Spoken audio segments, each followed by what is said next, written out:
नमस्कार दोस्तों, मैं अखिलेश कुमार स्वागत करता हूं आप सबका अपना YouTube channel the big bull. जैसा कि आप लोग जानते हैं कि जिस शेयर में बाइंग आ जाती है उसी शेयर पर मैं बात करता हूं। जिस शेयर के अप मूव आने के चांसेस ज़्यादा होते हैं उसी की मैं बात करता हूं। तो चलिए आगे बात करते हैं दोस्तों। स्टॉक नेम है IRB इंफ्रास्ट्रक्चर डेवलपमेंट लिमिटेड। चलिए आगे बात करेंगे। मार्केट कैप, की point, company strength, forum sentiment, expected target, expected chart, share holding pattern, data analysis, secret data. Market cap देख लेते हैं। मार्केट कैप 32,309 करोड़ का है। पी रेशियो 52.45 है। पीवी रेशियो 2.32 है। इंडस्ट्री पी 34.08 है। Compare to industry P company stock थोड़ा over valued लग रहा है मुझे। डेब्ट टू इक्विटी 1.35% है, 1.35 है। ROE 4.42% है, जो थोड़ा निगेटिव साइड है। EPS 1.02% है, ये भी निगेटिव साइड है। डिविडेंड हिल्ड 0.56% है। बुक वैल्यू 23.08 है। फेस वैल्यू 1 का है। जैसे ओवरऑल कंपनी मेरे को थोड़ा सा ओवर वैल्यूड लग रही है, लेकिन बाइंग आ चुकी है इसमें, ऐसा प्रतीत हो रहा है। की पॉइंट देख लेते हैं। IRB infrastructure development limited is an infrastructure development and construction company in India. Construction का काम करती है।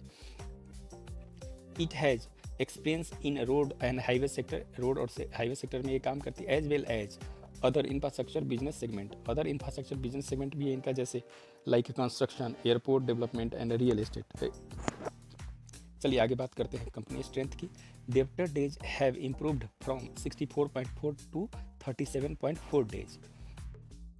FII, FPI और institution increase their share holding. FII ने अपना स्टेक बढ़ाया है।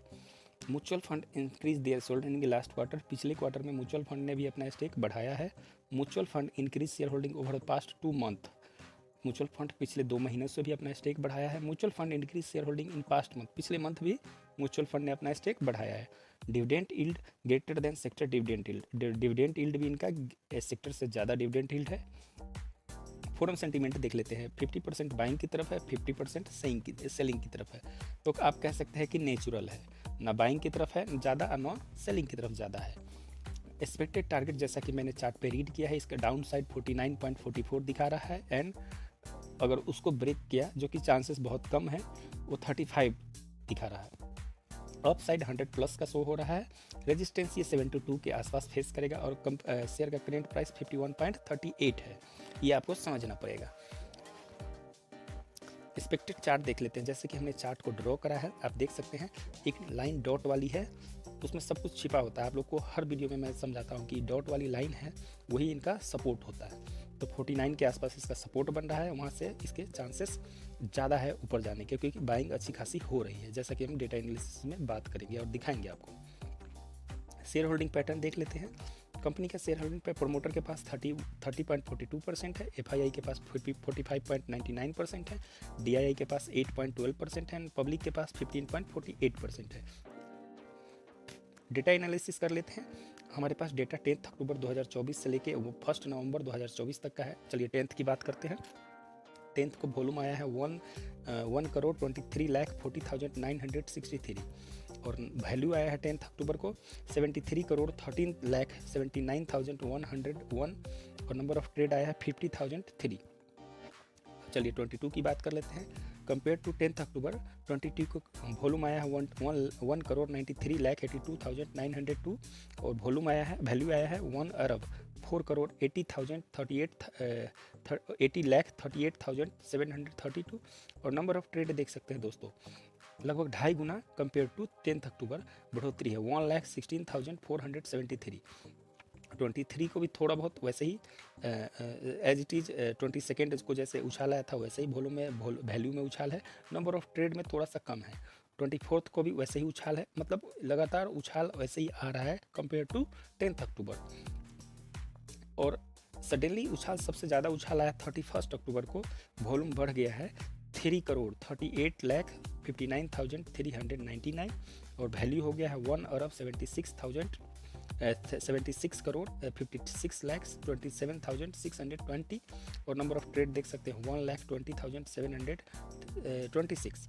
वैसे ही 30 अक्टूबर को भी वैसे ही वॉल्यूम में उछाल है।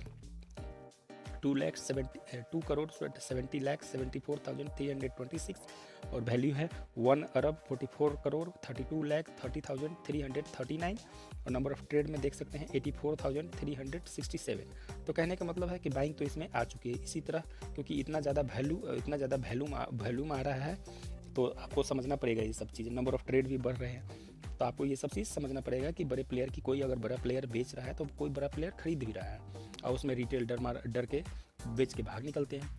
ये सारी चीज़ आपको समझना पड़ेगा। सीक्रेट डेटा देख लेते हैं। Delivery volume rising investor participation. Delivery volume 1.54 crore on 31 October has Ryzen by 79% against 5-day average delivery volume. कहने का मतलब ये है कि 31 अक्टूबर को पिछले 5 दिनों के अगेंस्ट में 80 लगभग 80% के आसपास उछाल आया डिलीवरी में। जैसा कि आप देख सकते हैं 31 अक्टूबर को इसमें वॉल्यूम में उछाल है, वैल्यू में उछाल है, नंबर ऑफ ट्रेड में उछाल है। तो बाइंग आ चुकी है तो डरने वाली ऐसी कोई बात नहीं रह जाती है। तो फिर तो आप लोग बाइंग का प्लान यहाँ से देख सकते हैं SIP मोड में। जैसा कि हम हर बार आप लोग को समझाते हैं कि SIP मोड में बाइंग करना है minimum 3 time maximum 5 time. Nifty 500 का स्टॉक है तो आप 3 टाइम कंसीडर कर सकते हैं SIP मोड में। तो फिर मिलते हैं, तब तक के लिए लाइक शेयर एंड सब्सक्राइब करिएगा, ढेर सारा प्यार दीजिएगा हमारे चैनल को। आपके प्यार और आशीर्वाद की वजह से ही हम इसमें अच्छे से काम कर रहे हैं और आगे भी आप लोग को इस तरह के स्टॉक हम लाते रहेंगे। अपने वॉच लिस्ट में इसको आज ही डाल लीजिएगा और जैसे ही ये 49 के आसपास आ जाता है वहाँ से अपना SIP मोड में बाइंग करना शुरू कर दीजिएगा। तो फिर मिलते हैं नेक्स्ट वीडियो में गाइस। Thank you guys.